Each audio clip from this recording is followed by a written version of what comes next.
Hi, my name's Tom Elliott and welcome to the Financial Markets Update Christmas edition for Hodges Real Estate.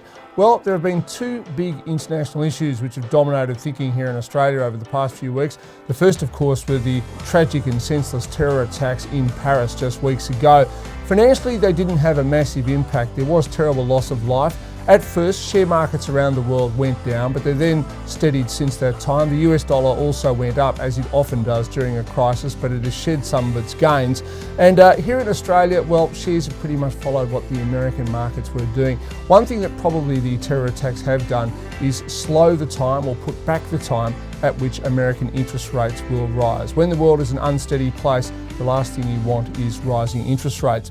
The other big international influence on Australia has been increased Chinese demand for milk powder, in particular infant formula. Now, for quite a number of years, Chinese parents have not trusted local suppliers of infant formula due to a poisoning scandal back in 2006. They loved the Australian version, and as a result, the share prices of local dairy companies like A2 Milk and Bellamy's have absolutely gone through the roof in recent weeks. The local economy is tracking along pretty well right now. Unemployment has actually dropped again to below 6%. Right now, the official unemployment rate is just 5.9%. Although I do hear from younger people, it is very, very difficult to get a job at the moment. Retailers like Jerry Harvey are forecasting a very good Christmas, although to be honest, when has Jerry Harvey not forecast a good Christmas? Growth forecasts, however, for the Australian economy have been cut back. And this year's budget, which I always thought was overly optimistic, the Treasurer had the country's growth going back to 3 to 3.25% in the next few years. That number has now been pared back to just 2.5%, and I feel at some stage in the next 6 months, 2.5% for the future will drop down to 2%.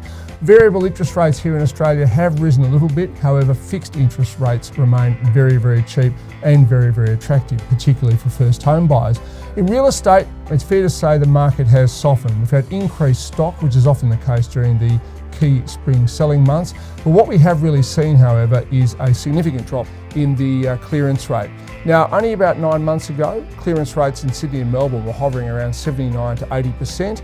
In the last few months, that's dropped back to 70 to 75%. In the last few weeks, the number is now more like 65%. And in fact, if you're trying to sell an apartment, the number is at times in the 50%. So certainly demand has softened for real estate in the past few months. Having said that, our housing market and in particular house prices still very buoyant as overseas buying from China continues to pour into the Australian economy. Anyway, this is my last report for 2016. Have a wonderful Christmas, and of course, if you are thinking about buying or selling real estate, be it as your own home or an investment property, don't hesitate to contact your local Hodges real estate agent. Their assistance can only add value to the process. For more information, go to hodges.com.au.